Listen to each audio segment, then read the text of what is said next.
Good afternoon, everybody. This is Ava. She's 16 years old.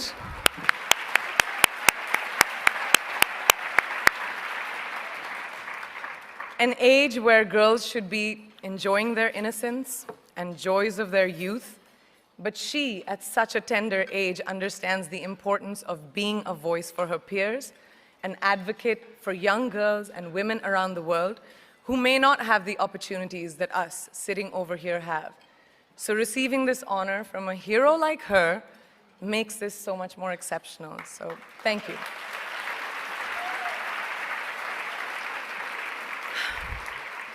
Good afternoon, and thank you, and wow, I am so privileged and so honored to be sharing this afternoon with all of you and these incredibly amazing women that are being honored today.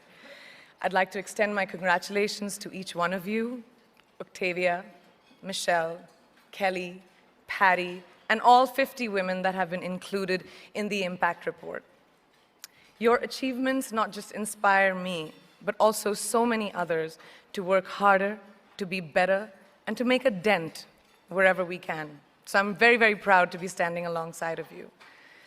So in life, you know, there are moments when you stop and ask yourself, how did I get here? Like, why am I standing here? Well, this is definitely one of those moments for me. And I find myself going back to the beginning, back to my roots. I was born to incredible parents, amazing parents who served as doctors in the Indian Army. I was the firstborn, and as far back as I can remember, I made my parents very proud and happy 99% of the time. Okay, slight exaggerations of personal achievements are allowed from time to time, don't you think? My brother was born a few years later, and even then, nothing changed for me.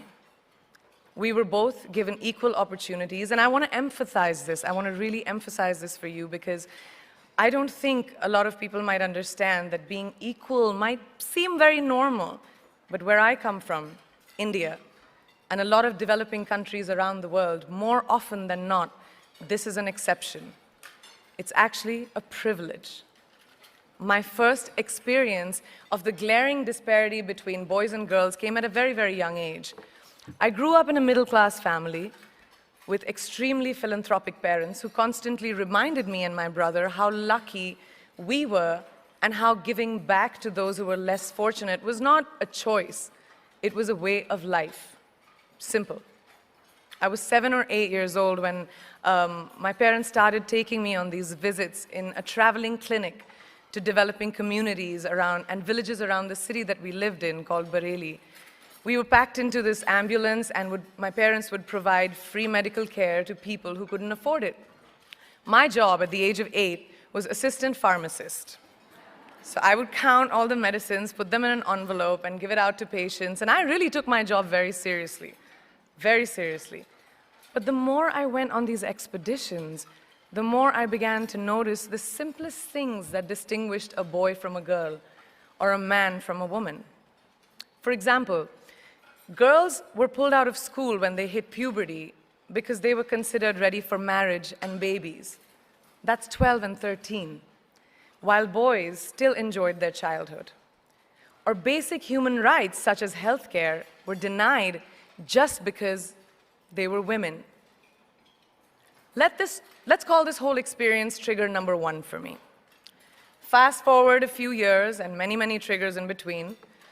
Like a producer-director, for example, early on in my career, I must have been about 18 or 19, telling me that if I didn't agree to the ridiculous terms or painfully low salary in his movie, that he would just replace me.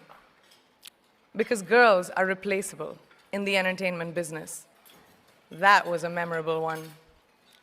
Made me decide to make myself irreplaceable.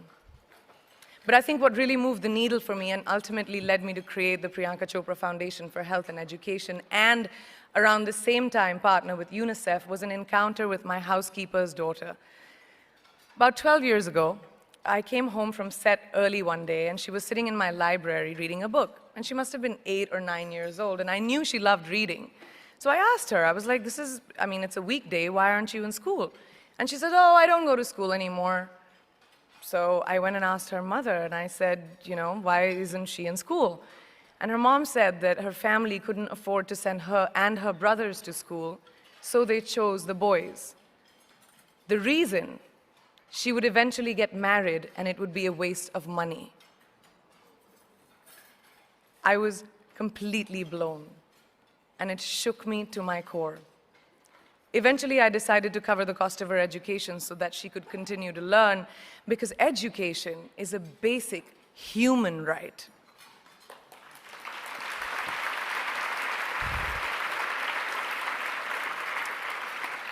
And a huge necessity, especially today. From that point on, I was determined to make a difference in as many children's lives as I could, in whatever big or small way that I could contribute. There's a really, really beautiful quote that I read recently, and I think it's absolutely appropriate to explain what I'm trying to say today. The hand that rocks the cradle, the procreator, the mother of tomorrow, a woman shapes the destiny of civilization. Such is the tragic irony of fate that a beautiful creation such as a girl child is today one of the gravest concerns facing humanity. Girls have the power to change the world. It is a fact, and yet today, girls are more likely than boys never to set foot in a classroom, despite of all the efforts and progress made over the last 2 decades. I'm just going to give you a stat, more than 15 million girls of primary school age will never learn how to read or write, compared to 10 million boys. Primary school, it's the beginning of our future. Over the last 11 years, I have witnessed firsthand the incredible work that UNICEF does for children around the world, especially victims and survivors of child marriage, displacement, war, sexual violence. But there is still so much work to do. And for me, that is the fuel to my fire. The reason I'm so committed to this cause, and that is where my passion stems from, because I know that a girl's education not just empowers families, but communities and economies. A result of her education, we all do better. It's just as simple as that. As entertainers and influencers sitting in this room, I feel that it's our social responsibility to be a voice for the voiceless, which is why I applaud each and every woman in this room for being such a badass.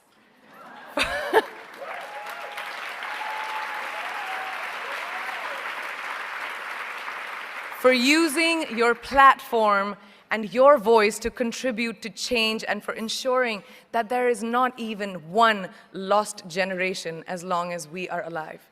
I'd like to thank Variety and all of you for encouraging me and all of us in this room to keep going and fighting on. Thank you so much.